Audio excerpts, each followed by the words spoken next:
ஆண்டவரும் உலக ரட்சகருமாகிய இயேசு கிறிஸ்துவின் இனிதான நாமத்தில் அனைவருக்கும் அன்பான வாழ்த்துக்கள். இந்த ஆசீர்வாதமான நாள் நமக்கு ஒரு மனமகிழ்ச்சியின் நாள் என்று சொல்லி பாஸ்டர் அவர்கள் நம்ம மத்தியிலே சொல்ல கேட்டோம். ஏன் இது மனமகிழ்ச்சியின் நாள் என்று சொல்லி ஒரு அழகான எக்ஸ்பிளனேஷன் கொடுத்தாங்க. இல்லை, வெற்றியின் நாளாக காணப்படுகிறது. இயேசுவண்டை அவர் இதயத்தில் நான் வாழ்வதால் நான் அனுபவிக்கும் இன்பத்தை நாவால் கூற இயலாது. முன் எனக்கு அருமையாய் தோன்றியதெல்லாம் வெறுமையாய் தோன்றுகிறது. இயேசுவண்டை நான் கொண்டு வரப்பட்டேன். நாம் இயேசுவண்டை வந்தது நிமித்தமாக நமக்கு அருமையான காரியங்கள் எல்லாம் இந்த நாட்களிலே வெறுமையாக நமக்கு தோன்றுகிறது. அதனால்தான் நான் அனுபவிக்கும் இன்பத்தை, நாம் அனுபவிக்கும் இன்பத்தை நம்முடைய நாவினால் கூறவே முடியாது. தலைகளை தாழ்த்தி ஒரு நிமிடம் ஆண்டவர் நம்மோடு கூட இந்த நாளிலே பேசும்படியாக நாம் வேண்டுதல் செய்வோம்.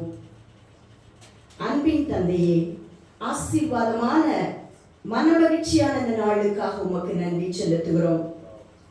கடந்த 5 வார்த்தைகளை எப்படியாக நாங்கள் தியானிக்க வேண்டும் என்று சொல்லி இந்த நாளில எங்களுக்கு கற்றுத்தந்தீர், உமக்கு நன்றி செலுத்துகிறோம் ஐயா.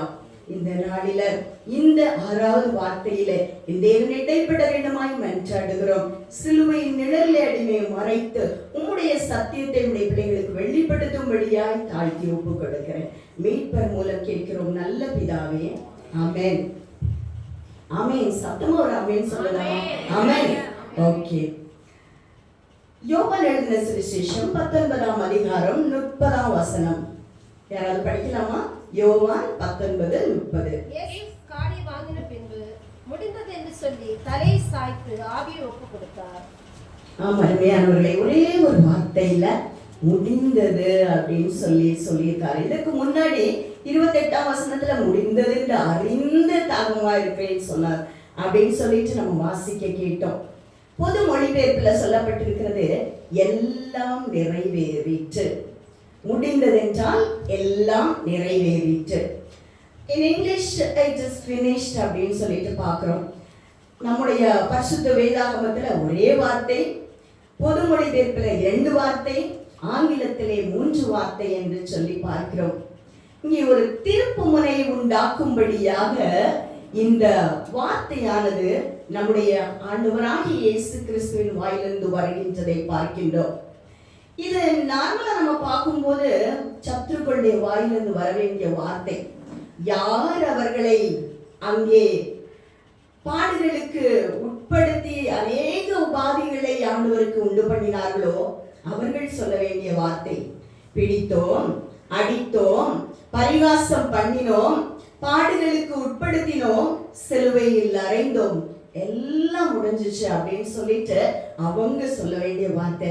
ஆனா பாருங்க, இங்க தேவாதி தேவன் எல்லாவற்றையும் நிறைவேற்றி முடித்து பூரணனானவர் இங்கே எல்லாம் முடிந்தது என்று சொல்லுகின்றார். அதனால்தான் அங்கே 100க்கு அதிபதி மெய்யாகவே இந்த மனிதன் தேவனுடைய குமாரன் என்று சொல்லி அறிக்கையிடுகிறதை நாம் பார்க்கின்றோம். எல்லாவற்றையும் முடித்தார் அப்படின்னு சொல்லிட்டு வருஷம் நம்ம மெசேஜஸ் கேட்கிறோம். எல்லாவற்றையும் செய்து முடித்தார். எவற்றை செய்து முடித்தார்? ஒரு சில காரியங்கள். கர்த்தர் இவ்வுலக வாழ்க்கையை முடித்தார். இவ்வுலகத்துல நம்மோடு மனிதனாக வாழ்ந்து கொண்டிருந்த அந்த வாழ்க்கையானது அந்த நாள்ல முடிவிட்டது. ஆனால் இன்றும் நம்மோடு வாழ்ந்து கொண்டிருக்கிறார் என்பதில் சந்தேகமே இல்லை. அவருடைய மரணத்தை குறித்த தீர்க்க தரிசன நிறைவேறுதல் அன்று முடிந்தது. சாத்தானின் அதிகாரமானது அன்று நசுக்கப்பட்டு முடிந்தது. தேவனுக்கும் மனிதனுக்கும் இருந்த ஒரு பெரிய பிளவு அங்கு முடிவுக்கு வந்தது. பாவ மன்னிப்பின் இரத்தமானது சிந்தி முடிக்கப்பட்டது. மனிதனின் பாடுகளுக்கும் நோய்களுக்கும் பரிகாரம் உண்டாக்கி முடித்தார் என்று சொல்லி பார்க்கின்றோம். இது இந்த நாளின் சிந்தனையில இந்த முடிந்தது என்று சொல்லி பார்க்கும்போது 3 காரியங்களை நாம் சிந்திக்க இருக்கின்றோம். ஒன்று, அவருடைய பணியின் நிறைவு. யோவான் 4ஆம் அதிகாரம் 34ஆம் வசனத்துல பார்க்கிறோம், அனுப்பினவருடைய சித்தத்தின்படி செய்து அவருடைய கிரியையை முடிப்பது. சோ அவர் கொடுத்த அந்த பணியை நிறைவேற்றுவது எம்பெருமான் இயேசு கிறிஸ்துவின் வேலையாக இருந்தது. அதை சரியாக செய்து முடித்தார். லூக்கா 19ஆம் அதிகாரம் 10ஆம் வசனத்தில் பார்க்கின்றோம், இழந்து போனதை தேடவும் ரட்சிக்கவுமே மனுஷகுமாரன் வந்திருக்கிறார் என்று சொல்லி ரட்சிப்பின் வேலை முழுவதுமாக முடிந்ததை நாம் பார்க்கிறோம். ஒரு பணி, கொடுக்கப்பட்ட பணியின் நிறைவு இங்கே. எபிரேயர் 2ஆம் அதிகாரம் 14-15 வசனங்களை படிக்க கேட்போமா? எபிரேயர் 2ஆம் அதிகாரம் 14-15 வசனங்கள்.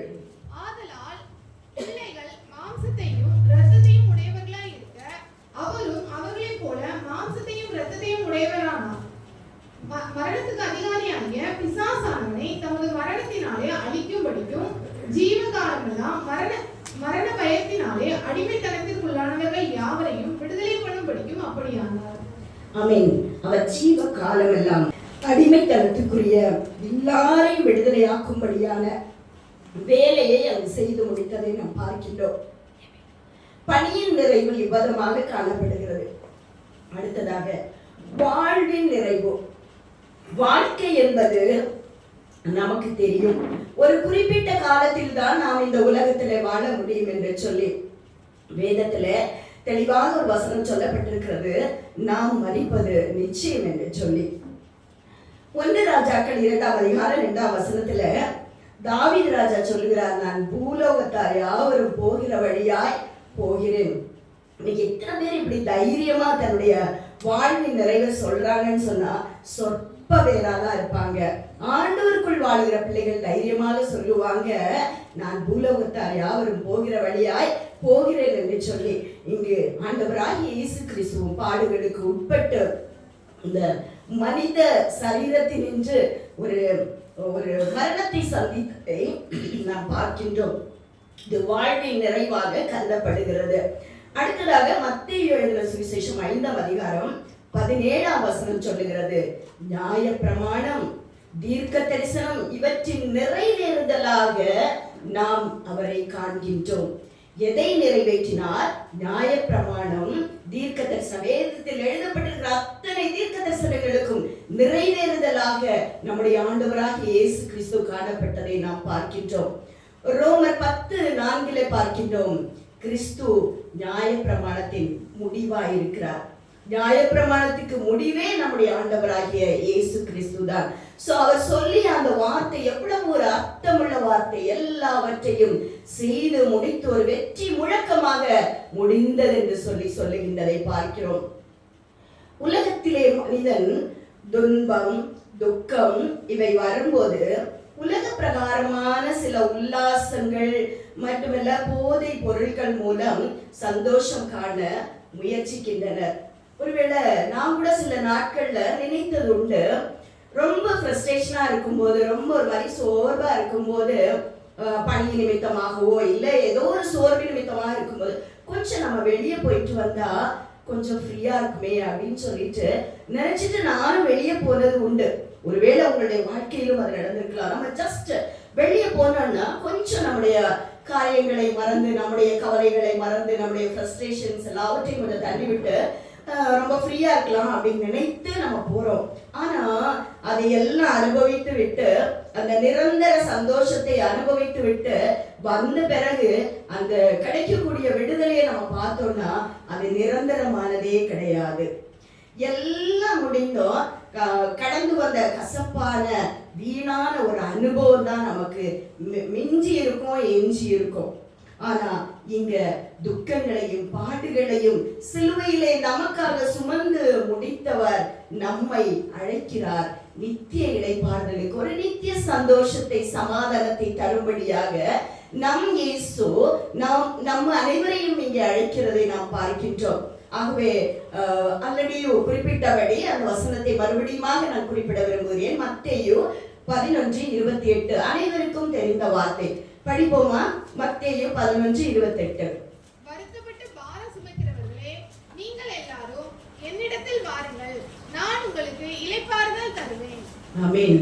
வருத்தப்பட்டு பாரம் சுமக்கிறவர்களே, ஃப்ரஸ்ட்ரேஷன் இருக்கா, கவலை இருக்கா, கண்ணீர் இருக்கா, நோய் இருக்கா, எந்த சூழ்நிலையில என்கிட்ட வாங்க, உங்களுக்கு நான் இளைப்பாறுதல தருவேன். அந்த நித்திய இளைப்பாறுதல இருக்கக்கூடிய சந்தோஷம், சமாதானம் வித்தியாசமா இருக்கும் அருமையானவர்களே. அதை நம்மளால உணர்ந்து கொள்ள முடியும் அப்படின்னா கடவுளுடைய அருள் நமக்கு தேவை. அவர் நம்மோடு கூட இருக்கின்றார் என்று சொல்லக்கூடிய அந்த மகிமையின் பிரசன்னம் நம்மோடு கூட இருக்கின்றார் என்று சொல்லக்கூடிய அந்த அனுபவம் நமக்கு முக்கியமாக தேவைப்படுகிறதை நாம் பார்க்கிறோம். கடந்த சில நூற்றாண்டுகள்ல நம்ம பார்த்தோம்னா பெண்கள் படிப்பது அவசியம் அல்ல அப்படின்னு சொல்லிட்டு நார்த்தன் பார்ட்ல தான், ரொம்ப சதர்ன் பார்ட் ஆஃப் தமிழ்நாடு வந்து கொஞ்சம் எஜுகேட்டட் பீப்புள் இருக்கிற ஏரியா தான். நார்த்தன் பார்ட்ல இன்னைக்கும் கொஞ்சம் கம்மியா தான் இருக்கு. பட் சில நூற்றாண்டுகளுக்கு முன்பு படிக்கிறதே அவசியம் இல்லை, பெண்கள் படிக்கவே கூடாது அப்படின்னு சொல்லிட்டு ரொம்ப ஏர்லி ஸ்டேஜ்ல திருமணம் பண்ணிடுவாங்க. அந்த பெண்களை திருமணம் பண்ணி கொடுத்துருவாங்க. அப்படியாக ஒரு தங்கச்சி 9 வயதுல அவளுக்கு திருமணம் நடைபெற்றது. 14 வயதுல ஒரு குழந்தையானது பிறக்கிறது. அந்த குழந்தை இறந்து பிறந்தது. அவங்க அந்த வாலிபன், அந்த தம்பிக்கும் அந்த தங்கைக்கும் மிகவும் வருத்தம். எப்படி வருத்தப்படுறாங்கன்னா, நமக்கு சரியான உதவி கிடைக்கவில்லை, எஸ்பெஷலி மருத்துவ உதவி கிடைக்கவில்லை, அதனால தானே நம்ம குழந்தை இறந்துச்சுன்னு சொல்லிட்டு ரொம்ப வேதனைப்படுறாங்க. இந்த வேதனையின் சூழ்நிலையில ஒரு ஃபாரின் லேடி, ஒரு அயல்நாட்டு பெண்மணி வந்து இவங்களை கவனிக்கிறாங்க. கவனிச்சுட்டு அந்த அம்மையார் வந்து இந்த மகளை பார்த்து கேட்கிறாங்க, தங்கச்சி நீ வந்து ஃபாரின் போயிட்டு மருத்துவம் படிக்க விரும்புறாயா அப்படின்னு கேட்கிறாங்க. உடனே இந்த தங்கச்சி என்ன சொல்றாங்க தெரியுமா, எனக்கு யாருமே பெர்மிஷன் தர மாட்டாங்க, ரொம்ப கடினமான சூழ்நிலை. ஆனா இந்த அம்மையார் பேசுறாங்க, நீ எவ்வளவு கஷ்டப்பட்ட தங்கச்சி, அந்த குழந்தை இறந்த போது, அதனால நீ இந்த மாதிரி யாருக்கும் நடக்க கூடாதுன்னு சொல்லிட்டு நீ போய் அந்த மருத்துவ படிப்பை படித்துட்டு வர்றதுக்காக தான் உன்னை நான் கூப்பிடுறேன் அப்படின்னு சொன்னாங்க. சாதாரணமாகவே நம்முடைய சூழ்நிலையில ஏதாவது ஒண்ணு எக்ஸ்ட்ரா பண்ணிட்டோம், எக்ஸ்ட்ரா பண்ண போறோம்னா நமக்கு வரக்கூடிய எதிர்ப்புகள் அநேகமா இருக்கும். நிறைய ஆண்டுடைய ஊழியத்துக்கு போற பிள்ளைங்களை நான் கேட்டிருக்கேன். வீட்டுல எதிர்ப்பின் மத்தியில பாத்தீங்கன்னா நான் கிறிஸ்டியன்ஸ் நிறைய பேர் வந்து மிஷனரிஸா போறாங்க. இந்த நான் கிறிஸ்டியன்ஸ் போகும்போது அவங்களுக்கு இருக்கக்கூடிய எதிர்ப்புகள் சாதாரண எதிர்ப்புகளே கிடையாது. நம்ம வீடுகள்ல எல்லாம் நம்ம ஆண்டவரை அறிந்திருக்கிறோம், நமக்கே சில காரியங்கள்ல எதிர்ப்பு வரும். அப்போ அந்த நான் கிறிஸ்டியன்ஸ் வீட்டுல எப்படி எதிர்ப்பு இருக்கும் அப்படின்னு சொல்லிட்டு நினைச்சு பாருங்க. அதே மாதிரி இந்த தங்கச்சிக்கும் பயங்கரமான ஒரு எதிர்ப்பு நம்முடைய வாழ்க்கையில இந்த சூழ்நிலை இருக்கு. என்னோடு கூட தெரிந்தவர்கள் இந்த பாடலை பாடுவோமா? ஒரு பாடல் எனக்கு ஞாபகம் இருக்குது இப்போ. எதிர்காற்று வீச எதிர்போரும் பேச என்னோடு இருப்பவர் பெரியவர் நீரே. எதிர்காற்று வீச எதிர்போரும் பேச என்னோடு இருப்பவர் பெரியவர் நீரே. இயேசுவின் யாத்திரையில் கரை சேர்க்கும் தேவன் என் ஜீவ படகில் நலபூரம் நீரே. இயேசுவின் யாத்திரையில் கரை சேர்க்கும் தேவன் என் ஜீவ படகில் நலபூரம் நீரே.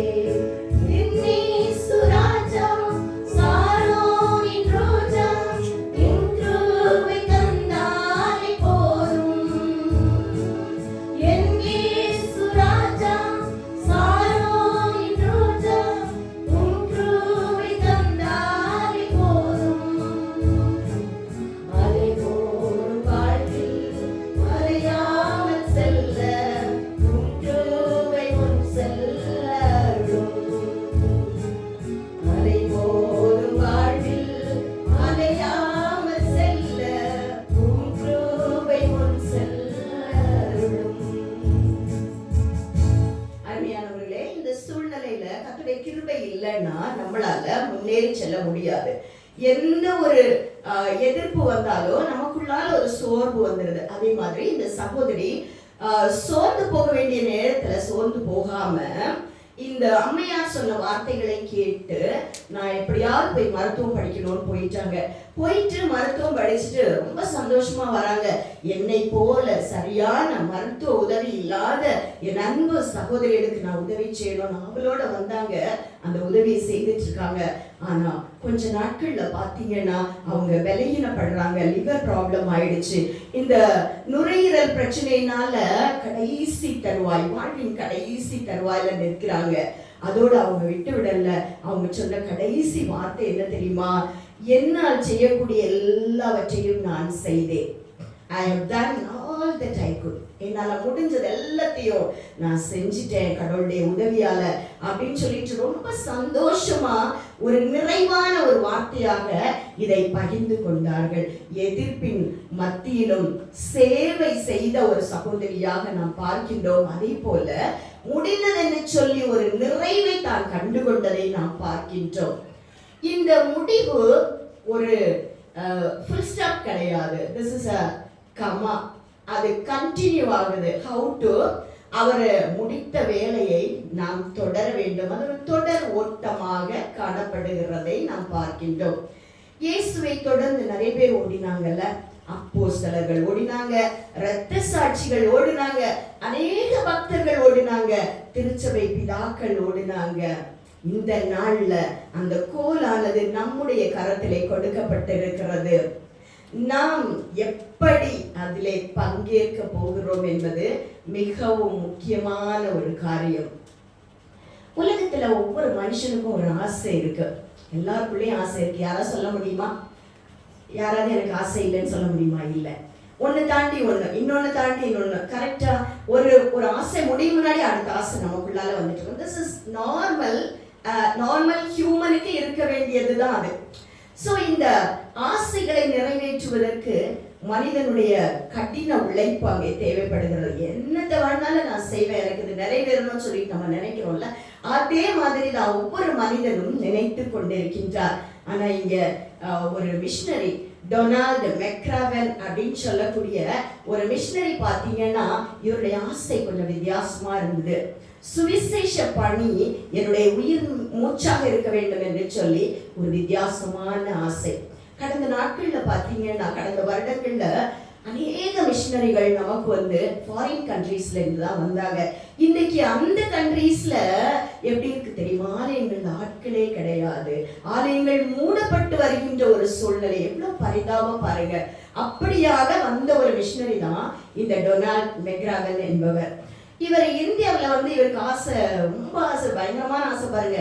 இந்தியாவில் வரணும், அது வட இந்தியாவில் ஒரு பேசஞ்சர் ட்ரெயின்ல டிராவல் பண்ணணும். அந்த டிராவல் பண்ணிட்டு இருக்கும் போது எனக்கு வந்து இருதய நோய் வரணும். That is what heart attack மாதிரி எனக்கு வரணும். நான் இந்தியாவிலோட ஒரு கிராமத்திலேயே நான் அடக்கம் பண்ணப்படணும். என்னுடைய சொந்த தேசத்துக்கு என்னுடைய சரீரம் போகக்கூடாது. இதுதான் அவருடைய ஆசையாக காணப்பட்டது. நான் அப்படி இந்தியாவில் அடக்கம் பண்ணப்படும் போது சுவிசேஷத்துக்காக கோதுமை மணியாக நான் விதைக்கப்படுவேன். விதைக்கப்படும் போது என்னிலிருந்து ஒரு கூட்டம் மக்கள் வந்து ஆண்டுடைய ராஜ்யத்தில் சேர்க்கப்பட வழி இருக்கிறது என்று சொல்லி வாஞ்சியோடு கூட ஆசைப்பட்டார். ஆனால் இவர் ஆசைப்பட்டதின்படி இவருக்கு நடந்ததா என்று சொல்லி பார்ப்போமா? இவர் வந்து பேசிக்கலா ரொம்ப பண ஆசை உள்ளவர். நிறைய வேலைகள் செய்யணும், நிறைய காசு சம்பாதிக்கணும், சேர்க்கணும் அப்படின்னு இருந்தவர். தட் இஸ் அவருடைய ஆசை. தட் இஸ் சுவிசேஷ பணி ஆசைக்கு முன்பதாக. ஆனா ஆண்டவர் வந்து பாத்தீங்கன்னா அவருடைய சேனையின் ஒரு போர் வீரனாக அவரை தெரிந்து கொண்டார். அதே மாதிரி திருச்சபை வளர்ச்சி நிறுவனம் என்று சொல்லக்கூடிய ஒன்றை 1961 நிரூபித்திருக்கிறார். திருச்சபை வளர தீவிரமான மிஷனரி பணி செய்த ஒரு பயங்கரமான மிஷனரி. அப்போஸ்தலனாக அநேகரை அப்போஸ்தலர்களாக மாற்றியவராக காணப்பட்டார். மட்டுமல்ல, மக்கள் இயக்கம், நார்மல் பீப்புளுக்காக, வேத பாட வகுப்புகள், சின்ன பிள்ளைங்களுக்காக, வேதத்தை தெரியாதவங்களுக்காக, இன்னும் ஆராய்ச்சிகள் பெரியவங்களுக்காக இதையெல்லாம் நடத்தி ஆயிரக்கணக்கானோரை ரட்சிப்பின் பாதையில் நடத்திய இவர் 92வது வயதில், தன்னுடைய 92வது வயசுல தான் இவர் வந்து மறுமைக்குள் பிரவேசித்தார் என்று சொல்லி பார்க்கிறோம். திருச்சபை வளர்ச்சிக்கு இந்த நாளிலே நம்முடைய தாக்கம் எப்படிப்பட்டதாக காணப்படுகிறது? இந்த டொனால்டு மெக்ராவன் மாதிரி நம்முடைய வாழ்க்கையில ஒரு தாகம் இருக்குதா, நான் ஆண்டவருக்காக எதையாவது செய்ய வேண்டும் என்று சொல்லி ஒருவேளை நாம் நினைத்து கொண்டிருக்கலாம், நான் நினைக்கிறேன் ஆனா என்னால முடியல அப்படின்னு சொல்லிட்டு வின்சென்ட் என்று சொல்லக்கூடிய ஒரு பக்தன் சொல்கிறார், உன்னால் எவ்வளவு முடியுமோ அவ்வளவு உயரமாக எட்டி முயற்சி செய், மீதி தூரம் முழுவதையும் கடவுள் தாழ வந்து உன்னை பற்றி கொள்வார் என்று. நம்மளால முடிஞ்சதை ட்ரை பண்ணோம், மிச்செல்லாம் கர்த்தருடைய கரத்துல அப்படின்னு சொல்லிட்டு தெளிவாக சொல்றாரு. சோ இந்த திருச்சபை வளர்விலே நம்முடைய கடமை இந்த நாளிலே நம்முடைய ஓட்டத்தை, நம்முடைய கையில் இருக்கிற கோலை நாம் எப்படியாக பயன்படுத்தி ஓட போகின்றோம் யோசித்து பார்ப்போம். அநேகர் இந்த நாட்களில ஆண்டவரை குறித்து அறிந்திருக்கிறாங்க. நம்முடைய பகுதியில சென்னை, செங்கல்பட்டு, இன்னும் அந்த காஞ்சிபுரம் பகுதியில எல்லாம் பார்த்தீங்கன்னு சொன்னா அநேக பகுதிகளில் இந்த நாள் வரையில சுவிசேஷம் சென்று அடையவில்லை. கர்த்தருக்காக எழுப்பி பிரகாசிக்க அநேக தேவை. யார் முன் வருவாங்க? நம்ம எங்கேயும் தூரத்துல போக வேண்டாம், நமக்கு அருகாமையிலே இருக்கிறாங்க. இந்த ஊழிய பாதையிலே நம்மை அர்ப்பணிக்கும் வண்ணமாக ஆண்டவர் இந்த நாள்ல இந்த இடத்துல நம்மளை கொண்டு வந்திருக்கிறார். சோ அவருடைய கரங்களில இந்த அருமையான இந்த புனித வெள்ளி தினத்துல நம்மை அர்ப்பணிக்கும்படியாக ஆண்டவர் விரும்புகின்றார். ஆண்டுடைய சமூகத்துல நம்மை அர்ப்பணிப்போமா?